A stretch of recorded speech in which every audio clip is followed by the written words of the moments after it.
There is a question that quietly follows many students for years. What am I going to do with my life? At first, it seems like a responsible question. School eventually ends, careers begin, decisions must be made, so thinking about the future appears sensible. But for many students, something else slowly begins to happen. Thinking becomes overthinking. The mind starts replaying possibilities again and again. Different careers, different majors, different paths. Each option creates another scenario. What if this path works? What if that one fails? What if I regret the decision later? What if everyone else moves forward while I fall behind? At that point, the question about the future stops being curiosity. It becomes pressure. But the interesting thing is this: most students are not actually afraid of the future itself. They are afraid of choosing wrong, because a choice feels permanent. When you choose one direction, it seems like every other direction disappears, and that creates a powerful psychological tension. The brain begins to believe that choosing incorrectly could damage the future. So instead of deciding, the mind delays, it analyzes, it compares, it imagines outcomes. But thinking about a decision is not the same as making one, and the longer the mind stays inside that loop, the heavier the future begins to feel. This is where overthinking begins, not from lack of ambition, but from too much pressure attached to a single decision. To understand why this happens, we need to look deeper than career planning. We need to understand how the mind reacts to uncertainty. The human brain prefers clarity. It prefers knowing where things are going. When the path feels clear, the brain relaxes. But when the path feels uncertain, the brain tries to solve that uncertainty. It begins running simulations. If I choose this path, what might happen? If I choose that one, what could go wrong?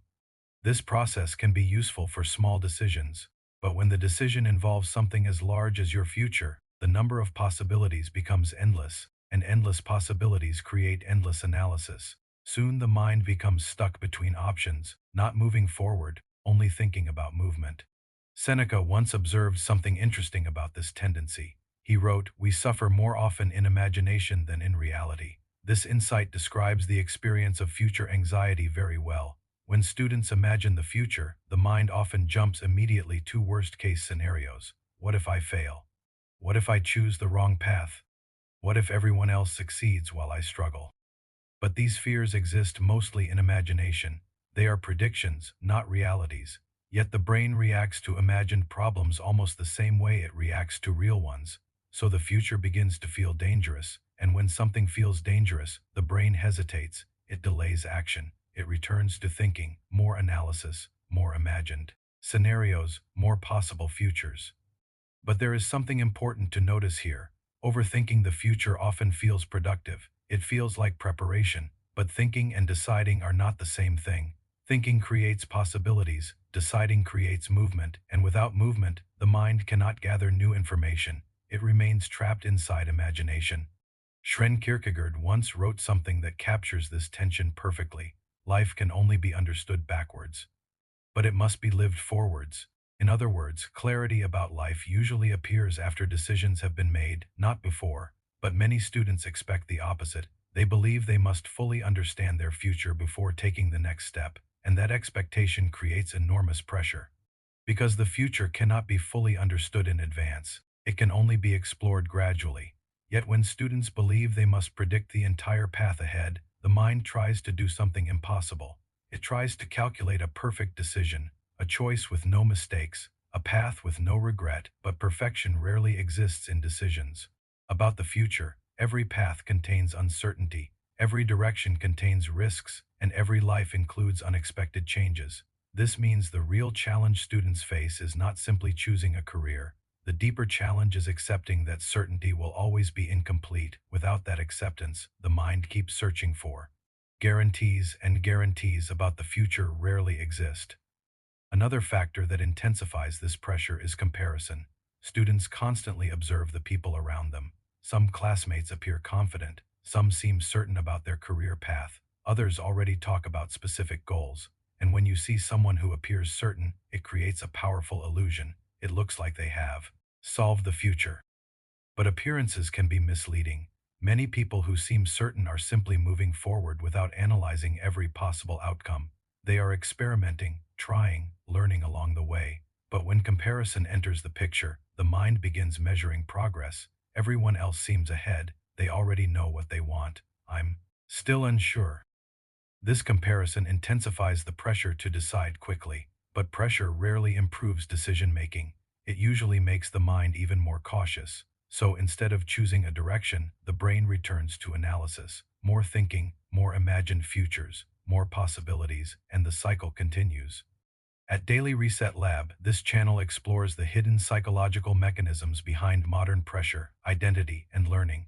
If this idea about future anxiety feels familiar, you might find the next video interesting, because many students don't just overthink their future, they also attach their identity to academic performance, which is exactly what we explore in another video on this channel. Watch why your grades feel like your identity and why that's dangerous. But first, let's continue understanding why overthinking keeps repeating.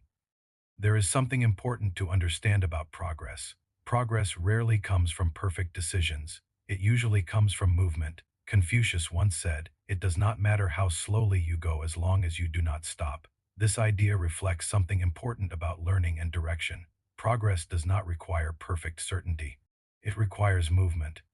Even small steps forward reveal information that thinking alone cannot provide. When you try something in the real world, you learn quickly. You discover what interests you, what challenges you, what feels meaningful. Those discoveries gradually shape direction. But when everything remains inside thought, the mind has no new information. Only possibilities, and possibilities without experience create confusion. This is why many students who overthink their future are actually thoughtful people. They see many possible paths, they understand the consequences of decisions, they want to choose wisely, but wisdom does not come only from thinking. It comes from interaction with reality, from experience, from trying, from adjusting. The future is rarely a straight line chosen once and followed forever. It is often a series of adjustments, small decisions that gradually shape direction. But when students believe they must design the entire path in advance, the task becomes overwhelming. And when something feels overwhelming, the brain hesitates, it delays action. It keeps thinking. But life does not wait for perfect clarity. It moves forward through imperfect decisions, through experiments, through learning, through correction. So perhaps the question about the future does not need to be answered all at once. Perhaps the more useful question is simpler. What is the next step worth exploring? Not the entire life plan, just the next step. Because clarity rarely appears before movement. It often appears after movement begins. And when students understand this, something changes. The future stops feeling like a massive puzzle that must be solved immediately. Instead, it becomes something that unfolds gradually, through curiosity, through effort, through experience. Overthinking decreases when action increases, because action produces feedback, and feedback reduces uncertainty. So the next time your mind begins replaying the future again and again, pause and ask a different question. Not, what will my entire future look like? But what is the next step I can explore? Because life is not something that can be perfectly predicted. It is something that is discovered along the way, and often the path only becomes visible after you begin walking it. At Daily Reset Lab, this channel explores the hidden psychological patterns behind modern pressure, identity, and learning. If this reflection helped you understand future anxiety a little more clearly, consider following the channel for more insights like this. And if you want to understand another psychological pattern many students experience, watch the next video. Watch Why Students Forget Everything After Exams. Thanks for watching.